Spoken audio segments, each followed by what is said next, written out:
এতক্ষণ পর্যন্ত তাহলে যা কিছু আমরা পড়েছি সব কিন্তু অক্ষর পরিচয় ছিল। অক্ষরের আসল আসল রূপ এবং তার যে অন্য রূপ ছিল সেগুলো আমরা পড়েছি, এবং তার প্র্যাকটিক্যাল প্র্যাকটিস আমরা কোরআন শরীফ থেকেও করেছি। যে সেটা শুরু থেকে নিয়ে শেষ পর্যন্ত শুনেছি যে ওই লাইনে কোন কোন অক্ষর আছে। এখন অক্ষর পরিচয়ের পরে আমাদের কাজ হবে যে কায়দা সমূহ পড়া। সেই কায়দা সমূহের মধ্যে সর্বপ্রথম নম্বর হচ্ছে এই কায়দা। এই কায়দাটির নাম দেখাই আছে যে সবক নম্বর। এটা একটা সিরিয়াল, প্রথম নম্বর থেকে যেটা চলে আসছিল এটার কোনো ব্যাপার না, এটা চেনার জন্য জাস্ট দেওয়া হয়েছে সবক নম্বর 5। এর দিকে অত মাথা ঘামাতে হবে না। মেইন যেটা কাজ সেটা হচ্ছে এই জায়গা। এই কায়দাটার নাম হচ্ছে হারাকাত। কায়দার নাম কি? হারাকাত। হারাকাত। এই কায়দাটা মনে রাখতে হবে, কিন্তু আপনাকে এই নামটা মনে রাখতে হবে আপনাদেরকে। হারাকাত। এখন হারাকাত কাকে বলে সেটা এবার বুঝতে হবে। এই যে দেখুন, উপরে যদি এরকম কোন সময় থাকে, যেমন একটু আগে আমি দেখাচ্ছিলাম, উপরে যদি এরকম কোন জায়গায় থাকে তাহলে তাকে জাবার বলা হয়। কি বলা হয়? জবর। আর নিচেই যদি এরকম থাকে, কোনো অক্ষরের নিচেই যদি এরকম থাকে, এরকম ছোট্ট একটা দাগ, তাহলে তাকে জের বলা হয়। কি বলা হয়? জের। জের। জা দিয়ে পড়তে হবে। এর আগে আমরা কিন্তু র জা পড়েছি, এর উচ্চারণ কিন্তু এই জা দিয়ে হয়। জের বললে আবার খারাপ লাগবে শুনতে, হবে না এমন জিনিস না। জের এবং জের শুনতে খারাপ লাগবে, আসলে যারা আমরা এই লাইনের মানুষ, এর নাম হচ্ছে ওই জা দিয়ে। আরবিতে যখন এর নাম লেখা হয় তখন ওই জা ইয়া র এর নাম লেখা হয়, ওই জন্য এটাকে জা দিয়ে উচ্চারণ করলে ভালো হয়। এটাও তেমন একই, জাবার জবর। জের। জবর। কি বলবো? জের। জবর। জের। হ্যাঁ, আর যখন কোনো অক্ষরের উপরে এরকম থাকবে এরকম চিহ্ন, তখন তাকে আমরা পেশ বলবো। কি বলবো? পেশ। পেশ। পেশ। লাস্টে যখন ছাড়বো তখন বড় সিন দিয়ে পেশ। কি বলবো? পেশ। হ্যাঁ। পেশ। তাহলে এই তিনটের সমষ্টি মিলে কিন্তু হারাকাত। জবর। জবর। জাবারকেও হারাকাত বলা হয়, জেরকেও হারাকাত বলা হয়, এবং পেশকেও হারাকাত বলা হয়। তিনটেকেই হারাকাত বলা হয়। কি বলা হয়? তিনটাকে হারাকাত বলা হয়। কিন্তু তিনটে নাম কিন্তু আলাদা, এটার নাম জাবার, এটার নাম জের, এবং এটার নাম পেশ। ঠিক আছে, মনে থাকবে তাহলে। ইনশাআল্লাহ।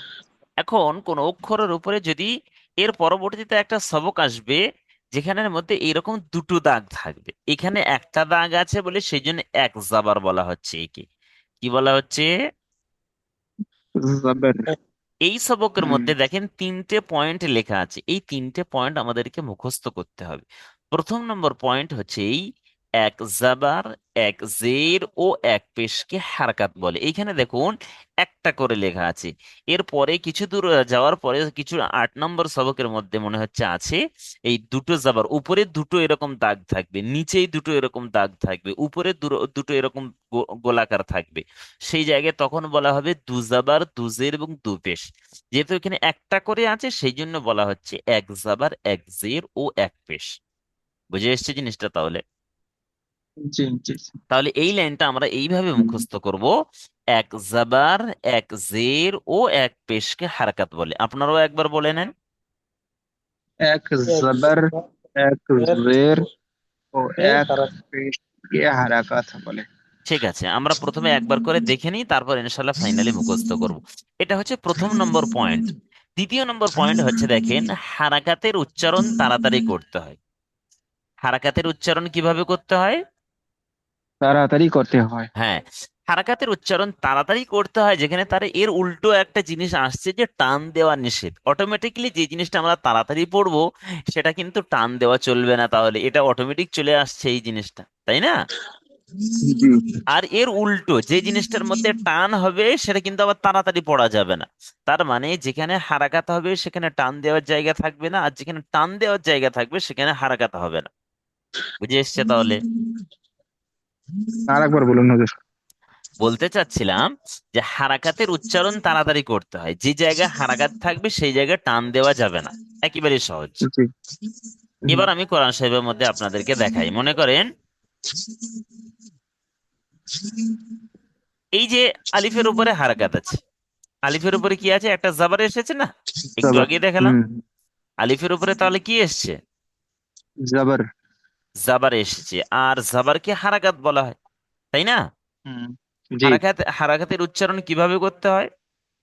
তাড়াতাড়ি করতে হয়। তাড়াতাড়ি করতে হয়, টান দেওয়া নিষেধ, ওখানে লেখা নেই, আমি এমনি বলছি আর কি। হারাকাতের উচ্চারণ আচ্ছা। তাড়াতাড়ি করতে হয় মানে কি, টান দেওয়া নিষেধ। এখন এই আলিফের উপরে হারাকাত এসছে, তাহলে এটাকে টান দেওয়া যাবে না। কি দেওয়া যাবে না? টান দেওয়া যাবে না। তাহলে এখানে বিনা টানে তাড়াতাড়ি পড়তে হবে, আলহামদু, আল, তাড়াতাড়ি পড়তে হবে। কেউ যদি আলহামদুলিল্লাহ এরকম বলে তাহলে সেটা ভুল হবে। আলহামদুলিল্লাহ বলা যাবে না, আলহামদুলিল্লাহ তাড়াতাড়ি বলতে হবে। কি বলতে হবে? আলহামদুলিল্লাহ। আল, আলটা তাড়াতাড়ি পড়তে হবে, এটাই হচ্ছে এর কাজ। মনে হুম। করেন এই যে ইহদিনা, দালের নিচে কি এসেছে? জের এসেছে। জের। দালের নিচে কি হুম। এসেছে? জের। জের। এখন জেরটাও হারাকাতের মধ্যে পড়ে, তাহলে হারাকাতের উচ্চারণ তাড়াতাড়ি করতে হয়। হারাকাতের উচ্চারণ কিভাবে করতে হয়? তাড়াতাড়ি করতে হয়। এখন দালকে তাড়াতাড়ি পড়তে হবে, টান দিলে চলবে না। তাহলে ইহদিনা, দিনা তাড়াতাড়ি। কেউ যদি পড়ে হুম। ইহদিনা, মেয়েরা বেশিরভাগ কিন্তু এই ভুলগুলো করে। ইহদিনা সিরাতাল মুস্তাকিম এরকম পড়ে, এটা কিন্তু ভুল। ইহদিনা বলা যাবে না, ইহদিনা, ইহদিনা। জি। কেমন বলতে জি না। হবে? ইহদিনা। কিভাবে পড়তে হবে? ইহদিনা। ইহদিনা। তাহলে এই যে কায়দাটা আসছে, কোন কায়দা থেকে আসছে?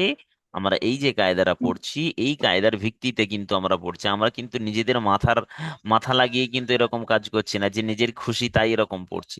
এটা একটা কায়দা আছে, সেই কায়দার ভিত্তিতে কিন্তু আমরা পড়ছি। জিনিসটা বুঝে এসছে তাহলে এবার? জি। হ্যাঁ। তাহলে এই দুটো পয়েন্ট, পয়েন্টার নাম্বার এক হচ্ছে এক জাবার এক জির ও এক পেশকে হারাকাত বলে। পয়েন্ট নাম্বার দুই হচ্ছে হারাকাতের উচ্চারণ তাড়াতাড়ি করতে হয়, টান দেওয়া নিষেধ। পয়েন্ট নাম্বার হুম। তিন হচ্ছে আলিফ সর্বদা খালি হয়। আলিফ সর্বদা কি হয়? খালি হয়। আলিফের উপরে যখনই জাবার জের অথবা পেশ হয় তখন তাকে হামজা বলা হয়। এখানে জিনিসটা আমি দেখাচ্ছি আপনাকে। এই যে দেখুন, এই জায়গাটা আলিফ, এটাকে কি বলবো আমরা? হুম। আলিফ। আলিফ। আলিফ হুম। এটা খালি আছে, ওই জন্য এটাকে আলিফ বলবো। যখনই কিন্তু আলিফের উপরে হারাকাত এসে যাবে, যেমনটা দেখেন এই জায়গায়, এখন আলিফের উপরে যখন হারাকাত এসে যায় তখন তাকে, তার নামটা পরিবর্তন হয়ে যায়, জাস্ট তার নাম হামজা হয়ে যায়। কি হয়ে যায়? হামজা। হামজা। তাহলে যেখানে আলিফের উপরে কিছু থাকবে না সেটাকে আমরা আলিফ বলবো। আর যে জায়গায় হুম। আলিফের উপরে কিছু এসে যাবে অর্থাৎ হারাকাত এসে যাবে, সেই জায়গাটার আলিফটাকে আমরা হামজা বলবো। কি বলবো? হুম। হামজা। যেমন দেখেন এই আলিফের উপরে হারাকাত এসছে, সুতরাং এটাকে হামজা বলবো। হামজা জবর আ হুম। বলবো। ঠিক হামজা আছে? জবর আ হয়। হ্যাঁ, আচ্ছা হামজা আচ্ছা। জবর আ। তেমনি এটা মনে দেখেন আলিফের নিচে জের এসছে, যার কারণে এটাকে আমরা হামজা জের ই বলবো। কি বলবো? হামজা জের ই। আহ, হুজুর আপনার সাউন্ড। তো এই হচ্ছে এর পরিচয়। আর যেখানে খালি থাকবে সেই জায়গাটা আমরা আলিফ বলবো, আর যেখানে আলিফের উপরে কিছু এসে যাবে সেই জায়গাটা আমরা হামজা বলবো। ঠিক হামজা। আছে? জি জি। ক্লিয়ার? বিষয়টা বুঝতে পেরেছেন? একেবারেই সহজ। হ্যাঁ হ্যাঁ, বুঝলাম। বুঝলাম। হ্যাঁ। তো এইখানে হচ্ছে সেই কায়দাটা, বিষয়টা লেখা আছে। আলিফ সর্বদা খালি হয়, তার মানে যে জায়গায় খালি হয় সেটাকে আমরা আলিফ বলবো। আর আলিফ যখনই বলে। আলিফের উপরে কিছু এসে যাবে, জাবার আসতে পারে, জির আসতে পারে, পেশ আসতে পারে, তখন আমরা সেটাকে হামজা বলবো। হুম। তাহলে এই পয়েন্টটা গুলো মুখস্থ করে নেবেন, আমি আরেকবার শুরু থেকে বলে দিচ্ছি। সবক নম্বর 5, হারাকাত। এটা হচ্ছে জাবার জের এবং এটা পেশ। এক জাবার এক জের ও এক পেশকে হারাকাত বলে। দ্বিতীয় নম্বর হচ্ছে হারাকাতের উচ্চারণ তাড়াতাড়ি করতে হয়। তৃতীয় নম্বর হচ্ছে আলিফ সর্বদা খালি হয়। আলিফের উপরে যখন জাবার জের অথবা পেশ হয় তখন তাকে হামজা বলা হয়।